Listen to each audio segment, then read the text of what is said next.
Bonjour, bienvenue sur cette nouvelle vidéo. Dans cette vidéo, je vais encore parler de sécurité informatique, de sécurité des données. Qu'est-ce qu'ils ont encore fait au gouvernement? En fait, c'est pas, qu'est-ce qu'ils ont encore pas fait? Ils ont pas pris une menace au sérieux. Ils ont fait les idiots en refusant de voir la vérité en face. Résultat, il y a un pays ami, hein, on verra plus tard que la définition d'un pays ami, en fait, c'est de la débilité pure et simple. Qu'est-ce que je disais? Oui, la grosse connerie du gouvernement, c'est que on se serait fait espionner par le Maroc. C'est pas un problème si on se fait espionner par le Maroc, hein, que ce soit des journalistes ou autres. Par contre, si on retrouve le numéro du président dans les petits papiers d'un autre, oh, mais qu'est-ce que c'est que ce bordel? Hmm. Hein? Forcément, qu'est-ce que c'est que ce bordel? Ah. Qu'est-ce que c'est que ce bordel? En fait, c'est une bande d'incapables qui n'a pas été formée à la sécurité informatique. Donc, on rejoint la vidéo que j'avais faite avant, hein, sur le plan de cybersécurité d'intelligence artificielle. Ah, y a pas moyen, ce truc-là, il me fera toujours rire. Ah, on est capable de foutre 1 milliard là-dedans, mais même pas 1 million pour mettre des infirmières dans nos hôpitaux. Non mais sérieux les gars, sérieux. Ah. Bon allez, reprenons notre sujet marocain là. Alors, pourquoi en fait, ce problème-là, c'est pas la faute du gouvernement. Non, c'est la faute des services de renseignement pour le coup. Pourquoi? Parce qu'ils ont laissé le choix au gouvernement d'ignorer ce problème de sécurité des données et de l'information au sein du gouvernement. Ils ont laissé le choix. Moi, je vous l'ai dit, la dernière fois qu'on a eu un gros problème comme ça, c'est parce qu'on a laissé des idiots non formés, hein, à la sécurité informatique. Et la sécurité informatique, c'est pas juste savoir reconnaître un email frauduleux, hein. C'est savoir que le premier faillon, c'est moi, hein. Le premier idiot qui va se faire avoir dans l'histoire, c'est moi. Donc, qu'est-ce que je fais? Je me forme. Alors, autant Macron, c'est le président, quand on voit sa personnalité, on peut comprendre très bien qu'en fait, bah non, c'est le mec le plus intelligent du monde et de la Terre et de l'univers. Il y a peut-être bien au niveau d'Andromède qui est quelqu'un de- d'équivalent à cette intelligence.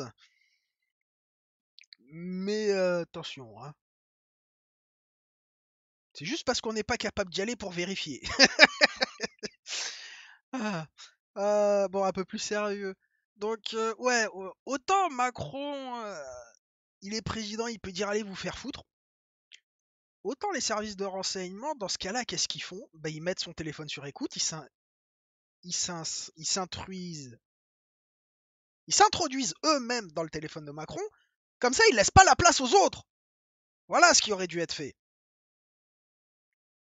Alors, c'est pas totalement vrai que ça aurait pris toute la place et que les autres seraient pas rentrés, mais au moins ils auraient pu voir si jamais il y avait un problème dans les communications du téléphone portable d'Emmanuel Macron, par exemple. Non? Hein? Si tu refuses pas de te c'est un peu l'équivalent du pass sanitaire, hein, tu veux pas te faire vacciner, et tant pis, t'as pas le droit à ça. Et là c'est pareil, t'es pas formé à la sécurité informatique, et ton téléphone personnel, écoute mon gars, on se met dedans. Point. T'as zéro privacy, j'allais dire. Je suis tellement habitué au terme anglais. Zéro. Ah mince, comment qu'on dit? C'est pas sécurité privée là, c'est. Oh, c'est pas liberté. Oh merde!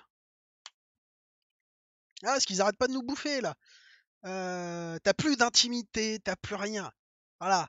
Si tu refuses de te faire former à la sécurité informatique et que les renseignements te fournissent les outils pour te protéger, ah, faut pas t'étonner que les services de renseignement, ils s'introduisent dans ton téléphone, ton ordinateur, et qui surveillent tout ce que tu dis, tout ce que tu fais. Parce qu'en fait, tu deviens un danger pour ton propre pays. Voilà. Et ça devrait être fait pour tout le gouvernement et tous les postes à responsabilité de l'administration. C'est-à-dire que le téléphone privé, l'ordinateur privé, c'est fini. Faut que ces gens-là se mettent dans l'idée que le risque pour leur pays est trop grand pour qu'ils aient encore une notion de vie privée. Voilà, c'était ça que je cherchais. Une notion de vie privée par rapport au renseignement de l'État. Ces gens-là ne sont plus des êtres humains. Hein, faut bien qu'ils s'en rendent compte. Ils sont l'État. Ils sont le gouvernement. Ce ne sont plus des humains. Et on sacrifie ces gens-là, nous, pour que nous, on puisse rester humains. C'est ça le vote. C'est ça la République démocratique, représentative. La démocratie représentative, c'est ça. C'est qu'on accepte de sacrifier un petit nombre de gens, qu'on sacrifie leur humanité pour que tout le monde puisse conserver son humanité. Donc tout président qu'il est, l'autre guignol là-haut, là, pas de vie privée, mec. C'est mort. T'es plus humain. Tu n'es plus un être humain. Pendant 5 ans, 7 ans, ou je sais pas, la durée du mandat, on s'en fout. Pendant tout ce temps-là, tu n'as plus de vie privée, tu n'es plus un être humain. Voilà. Le problème, c'est qu'Emmanuel Macron et toute notre classe dirigeante n'a aucune conscience de ça. Aucune. Donc, bah, tant pis, c'est aux renseignements qui ont des gens extrêmement compétents et bah, qui auraient dû faire leur boulot. Donc, c'est pas Emmanuel Macron qui a pas fait son boulot, c'est les services de renseignement qui n'ont pas fait leur boulot. Et c'est grave. Parce que c'est eux qui sont censés garantir que nous, on puisse conserver notre humanité. Ce qui est en train d'être mis en cause. Sous couvert d'humanisme, ces gens sont en train de nous priver d'humanité. C'est génial.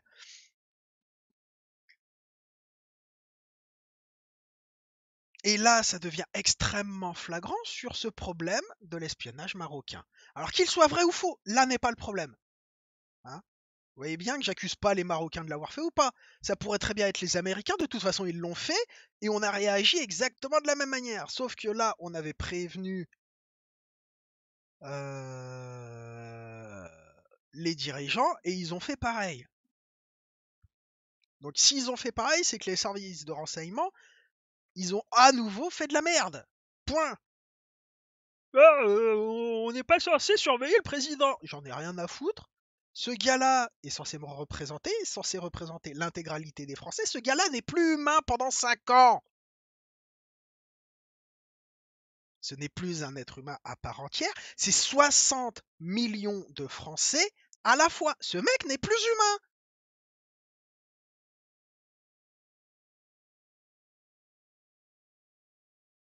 C'est tout. Il va falloir rappeler à ces gens-là que être président de la République française, de la démocratie française, c'est ça. C'est accepter de ne plus être humain. Donc, ta vie privée, mec, dehors. Parce que de toute façon, tout est secret vont se savoir.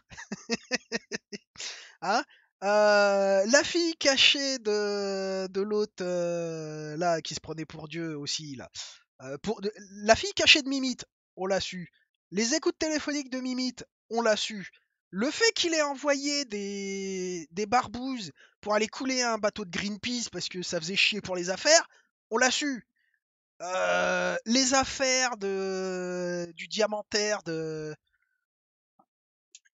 du diamantaire qui maintenant bouffe du tapioca à tous les repas, on l'a su.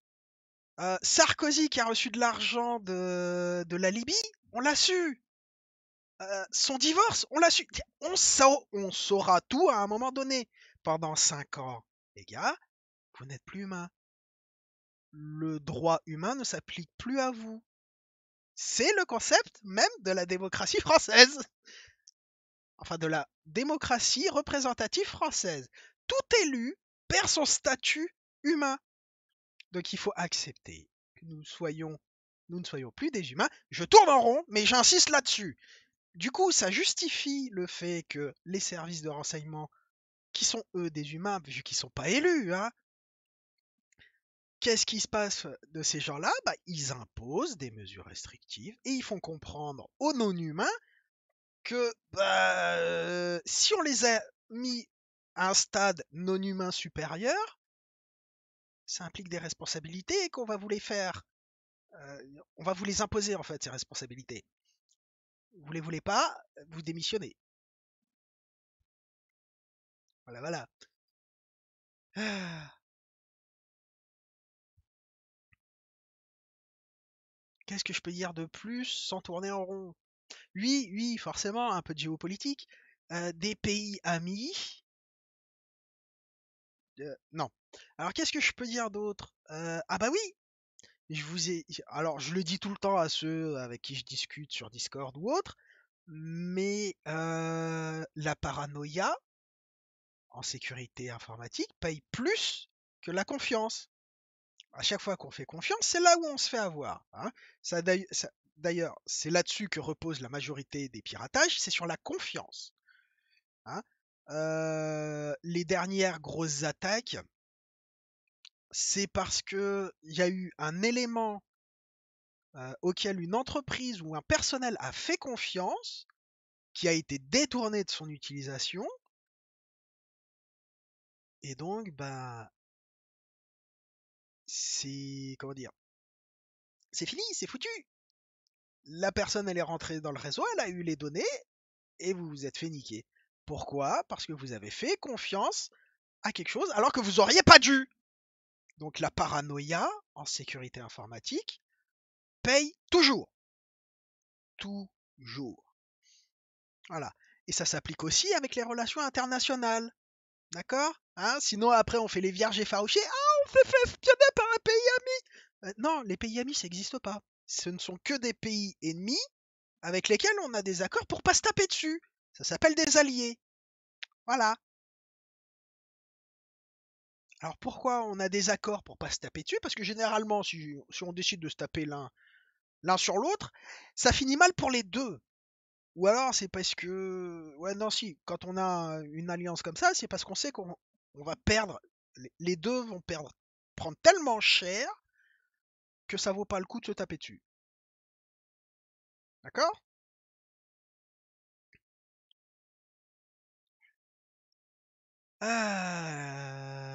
Quoi d'autre, quoi d'autre, quoi d'autre?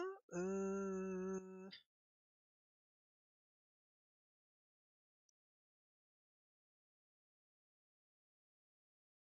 Je vois pas trop ce que je pourrais ajouter d'autre.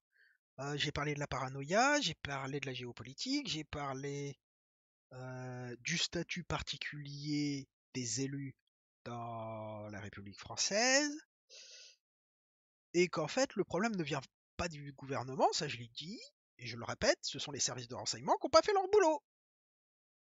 Voilà.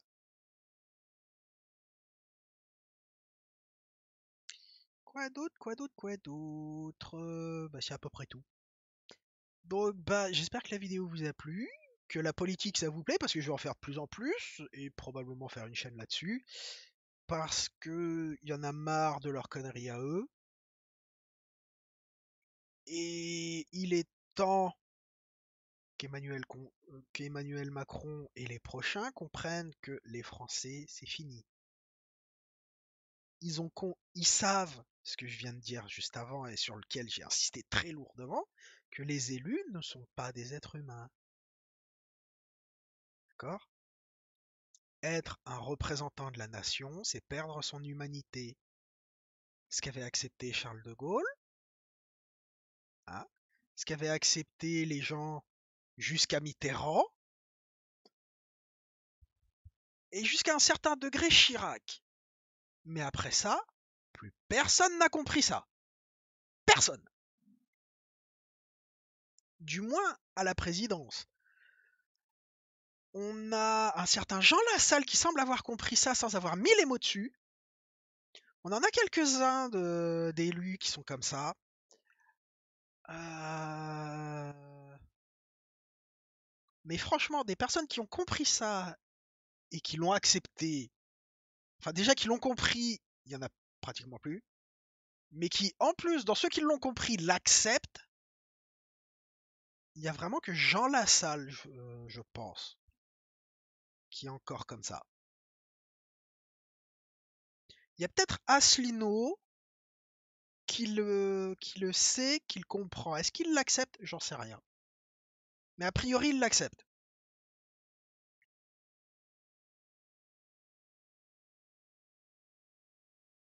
Après, demander à tous les autres glandus de droite ou de gauche, d'ailleurs, droite et gauche, ça n'a plus aucun sens maintenant, hein. Je ferai une vidéo là-dessus pour expliquer qu'en fait, il y a plusieurs grilles de lecture politique qui n'ont plus aucun sens du tout. La grille de lecture droite-gauche, elle a plus de sens depuis la chute du mur de Berlin, j'ai l'impression. Parce que autant avant, on avait le combat droite-gauche, capitalisme versus communisme. Donc ça, là, il y avait une vraie grille de lecture là-dessus. Il y avait aussi une grille de lecture qui jusqu'à présent fonctionnait à peu près bien de la lutte des classes, mais même ça, c'est plus suffisant. Ça explique une partie des choses, mais ce n'est plus suffisant de ce que j'en comprends. Ça a ses limites. Pourquoi ça a ses limites?